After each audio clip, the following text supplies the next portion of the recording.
I told him no.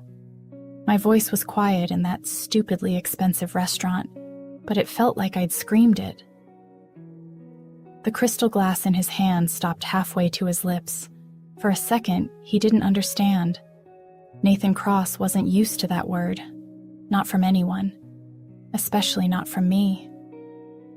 Before we continue, drop your city and time in the comments, and thanks for listening to my story.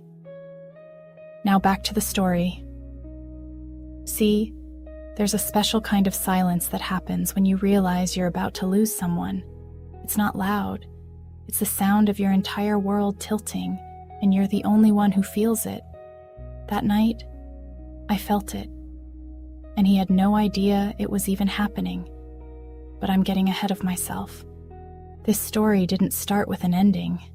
It started with a coffee stain. I was 2 months behind on rent, working the opening shift at Grounds, this indie coffee shop on 7th.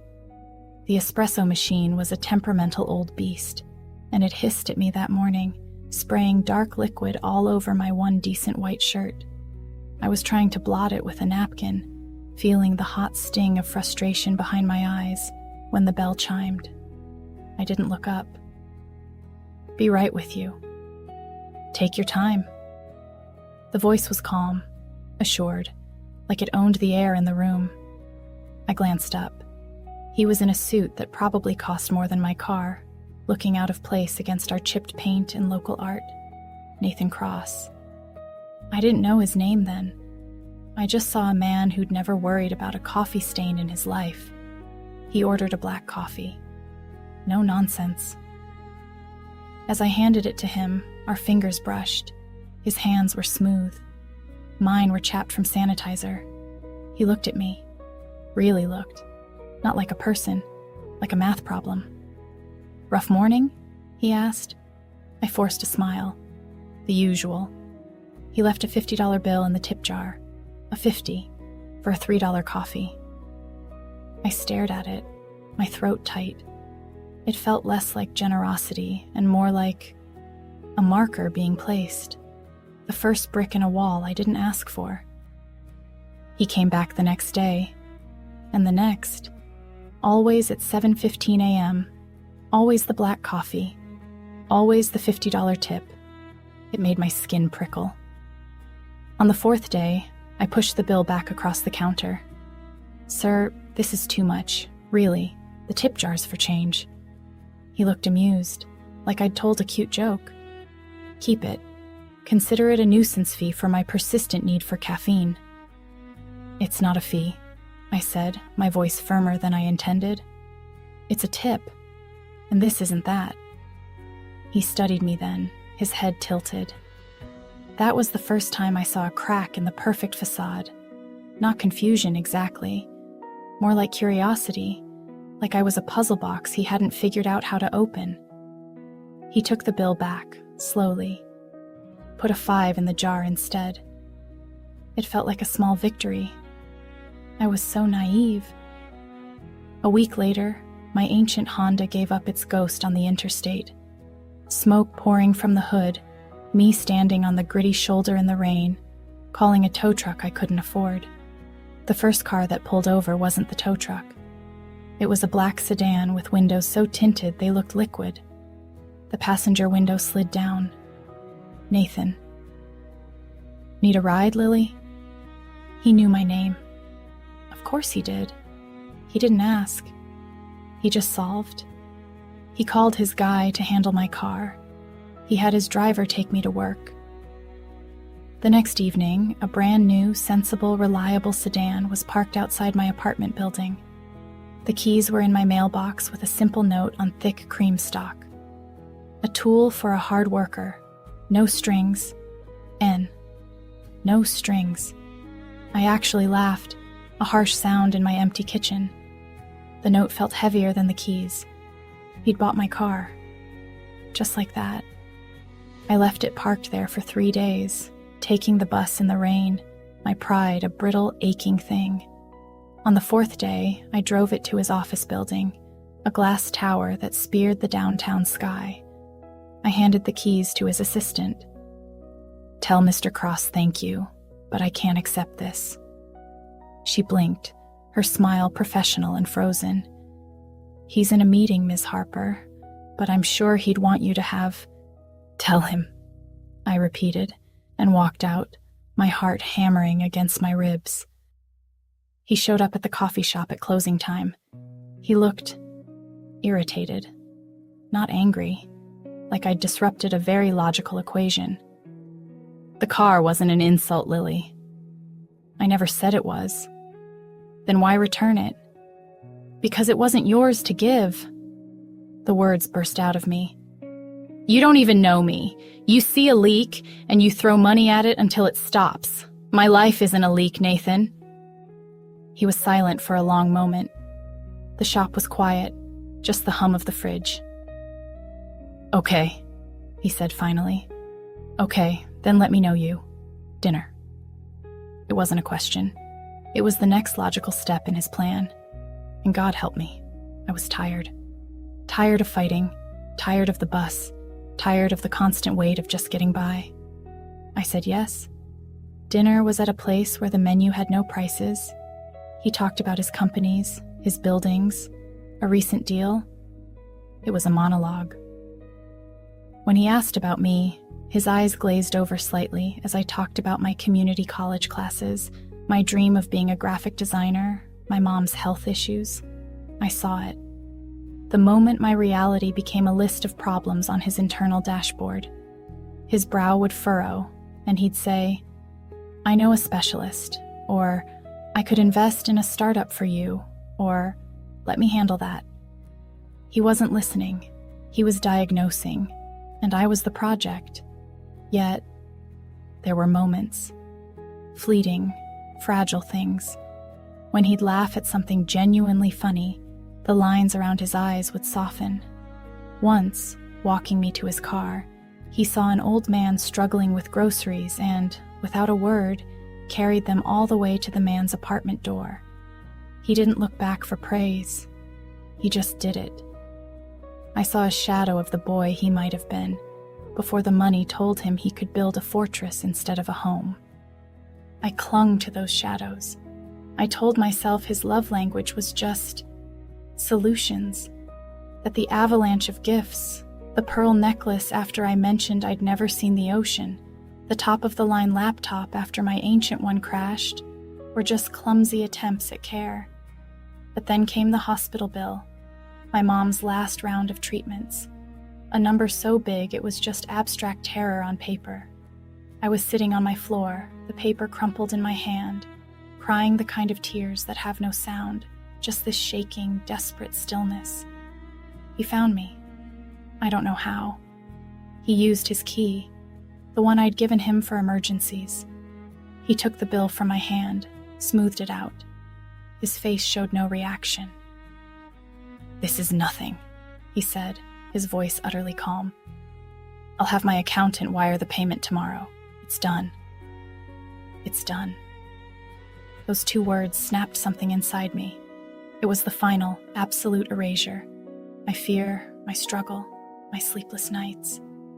All just a line item to be cleared. He wasn't sharing my burden. He was deleting it. And in doing so, he was deleting the part of me that fought, that endured, that felt. I looked up at him. The man who owned buildings but couldn't sit with me in my pain, who could buy anything but didn't know how to just hold my hand and be quiet. "Get out," I whispered. He didn't move. "Lily, you're upset. This is a good thing. I'm fixing it." "Get out!" This time it was a scream, raw and torn from my center. He flinched. Actually flinched. He'd never seen me break like that. I'd always been the composed one, the grateful one. He stood, his jaw tight. "You're being irrational. This is what I can do for you." "I don't want you to do anything." I stood, wiping my face. "I wanted you to see me, to see that this hurts, that I'm scared. But you can't, can you? You just see a malfunction, a broken appliance. Well, I'm not something for you to fix, Nathan. I'm a person. And you just bought the last piece of me I had left to give. The silence that followed was the kind that absorbs sound. The whole world went mute. I watched him, watched the realization hit him. It wasn't anger on his face. It was something worse. It was incomprehension. He truly, deeply did not understand what he had done wrong. And in that moment, I didn't hate him. My anger evaporated, leaving behind a vast, hollow pity. "If you pay that bill," I said, my voice eerily calm now, "I will never speak to you again. That is my choice, my autonomy, the one thing you can't purchase. Now please leave." He left. The door clicked shut behind him, a soft, final sound. I slid down the wall onto the floor, the silence echoing in my ears. I had just walked away from a man who could give me every material thing I'd ever lacked. And for the first time in years, I felt rich. He didn't pay the bill. That surprised me. For a month, there was nothing. No calls, no gifts, no sudden solutions. I worked double shifts. I set up a payment plan with the hospital. It was hard. It was exhausting. And it was mine. Then, one Tuesday afternoon, I saw him, across the street from the coffee shop. He was just standing there, in a simple sweater and jeans, watching the shop door. He looked ordinary, tired. He didn't come in. He just stood there for maybe 10 minutes, then walked away. He did it again the next week, and the week after, never approaching, just present. The fourth week, it was pouring. He was there, getting soaked. No coat. I couldn't take it anymore. I grabbed my umbrella and walked out. I stood under it, holding it over both of us. He looked at me, rainwater dripping from his hair. He looked utterly lost. "What are you doing, Nathan?" I asked. He swallowed. "I'm learning how to stand in the rain." My breath caught. It was the first thing he'd ever said to me that didn't sound like a transaction. It sounded like a confession. "Why?" I asked, my throat tight. "Because you were right," he said, his eyes holding mine.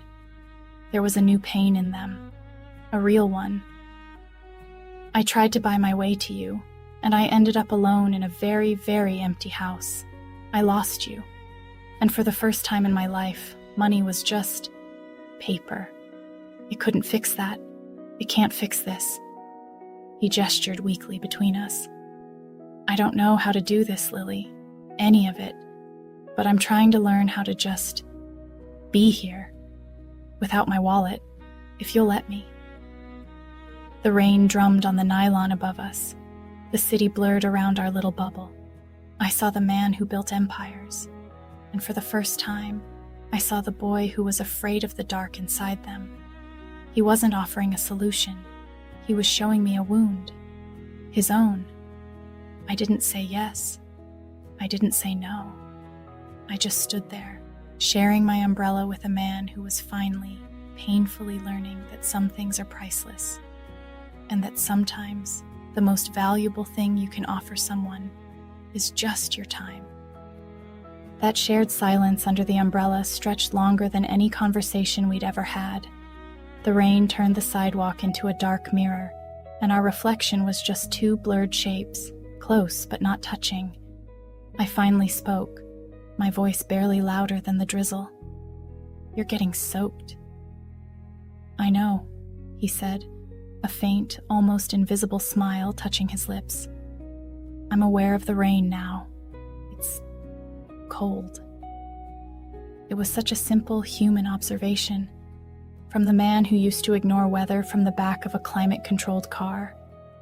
I handed him the umbrella. "Here, take it." He looked at the offered handle like it was a live wire. "Then you'll get wet. I'm going back inside. I have a shift to finish." I pushed it into his hand. Our fingers didn't brush this time.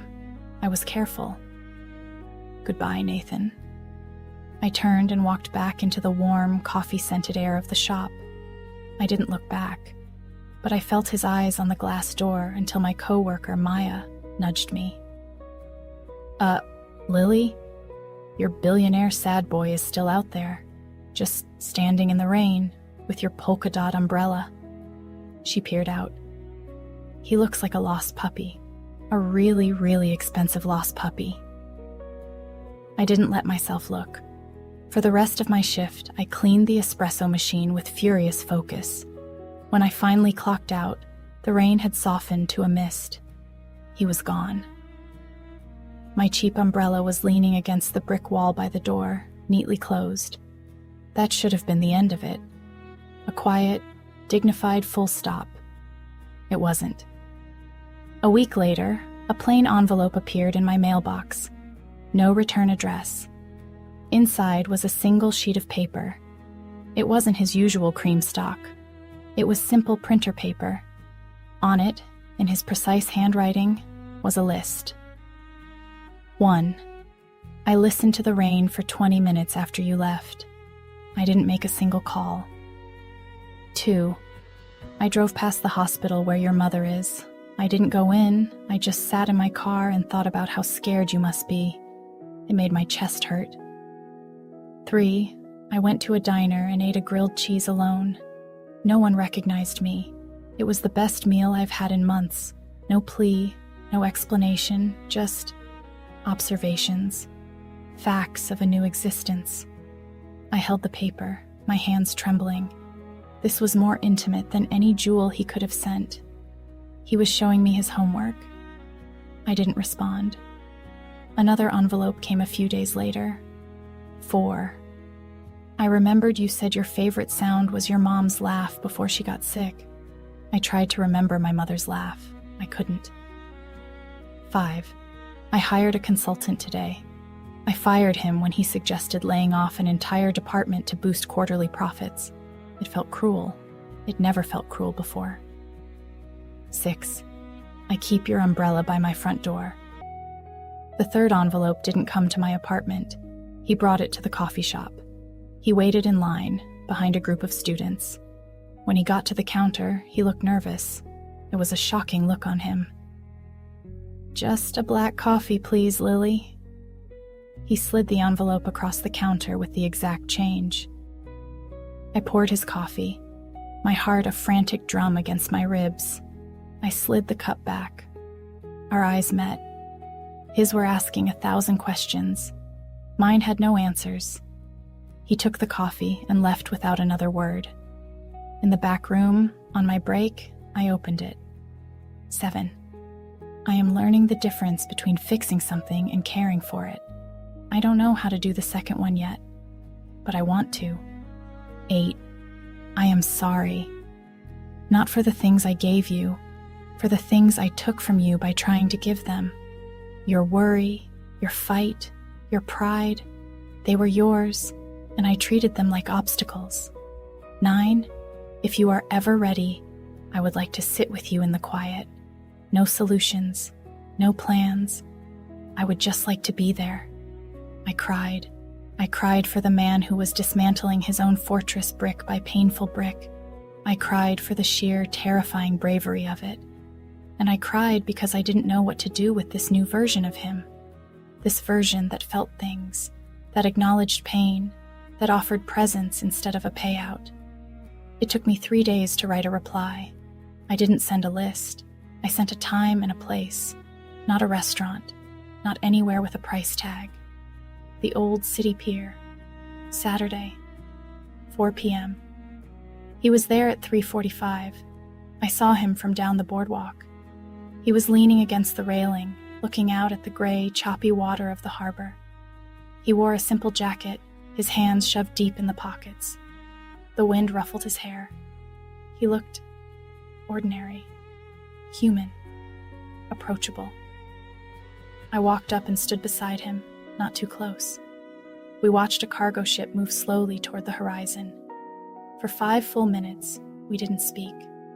The only sounds were the cry of gulls, the creak of the wood, the slap of water against the pilings. He broke the silence first, his voice low.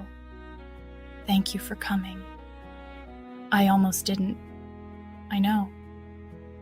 Why the lists, Nathan? I asked, finally turning to look at his profile. He kept his eyes on the water. Because I had to prove to you I was learning, and I had to prove it to myself. Words are cheap. I needed evidence, even if it was just for me. And what have you learned? My voice was softer now. He took a deep, shaky breath. I've learned that I spent my whole life building a castle on a foundation of fear. Fear of being powerless, fear of being insignificant. So I surrounded myself with power and significance I could buy. And when I saw you, you were the first beautiful thing I'd ever seen that my money couldn't improve. It terrified me. So I tried to turn you into something else, something that fit inside the castle. He finally looked at me, his eyes raw. I'm so sorry, Lily, for not seeing you, for trying to turn a sunrise into a light bulb I could control. The honesty was a physical force. It hit me in the chest, warm and aching. I looked back at the water, my vision blurring. What do you want now? Nothing, he said instantly. Then he corrected himself. No, that's not true. I want to know you, if you'll let me. Not the you I imagined, the real you. The one with the coffee-stained shirts and the big dreams and the fierce, stubborn heart that terrifies me more than any boardroom ever could. He paused, and the next words were a whisper. And I want you to know me, the real me, the one who's scared and lonely and just starting from zero. I turned fully to him then. I searched his face. I saw no calculation, no strategy, just a hopeful, devastating vulnerability. The wall was gone. All that was left was the man standing in the rubble, offering me his empty hands. I didn't take his hand. Not then. But I didn't walk away. I started with a coffee. A real one. At a diner with cracked vinyl booths. We split a piece of pie. He told me about growing up with nothing, about the hunger that never really left him even after the banquets. I told him about my dad leaving, about how my mom worked 3 jobs and still sang in the kitchen. We traded stories, not as currency, but as gifts. It was slow. It was fragile. There were setbacks. Old habits died hard.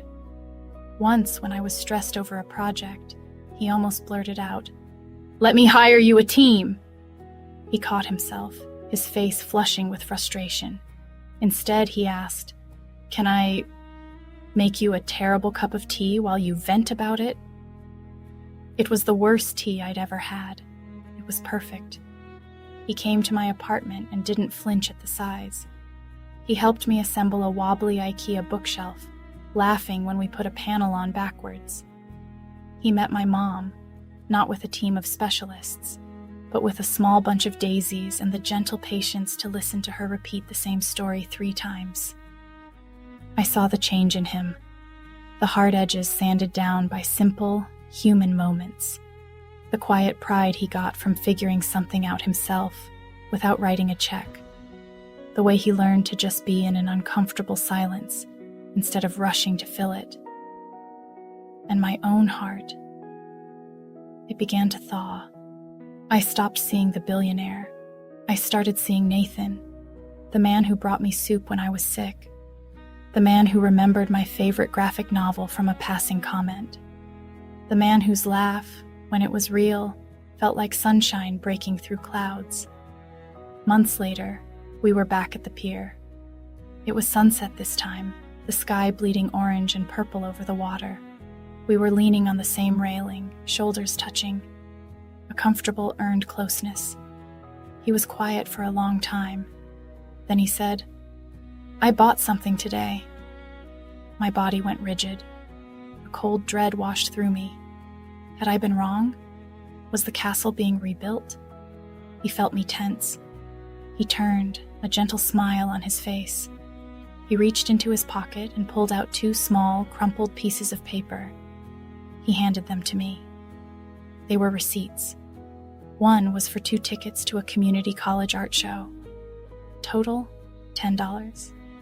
The other was for 2 hot dogs and sodas from a street vendor. Total, $8.50.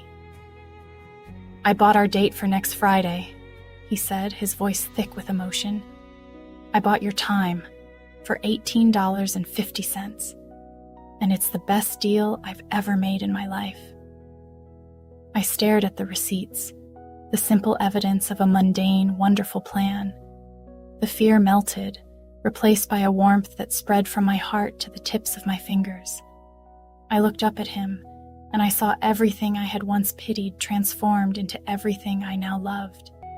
A man who had learned that value isn't assigned by a price tag, but by presence, by patience, by the courage to be vulnerable. I reached up and touched his face. His eyes closed for a second, a tremor going through him at the contact. "Nathan Cross," I whispered.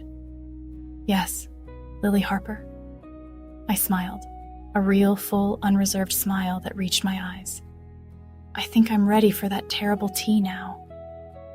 He laughed, a sound of pure, unguarded joy, and pulled me into his arms. He held me not like I was something precious he'd acquired, but like I was the anchor he'd been searching for all his life. And I held him back, not as a savior or a project, but as the man who had finally learned that the most valuable thing he could ever own was a shared, quiet moment under a cloudy sky, with a heart that he'd earned. The sunset faded to twilight over the water, but we didn't move. We just stood there, in the space we'd built together, a space where nothing was for sale and everything was a gift.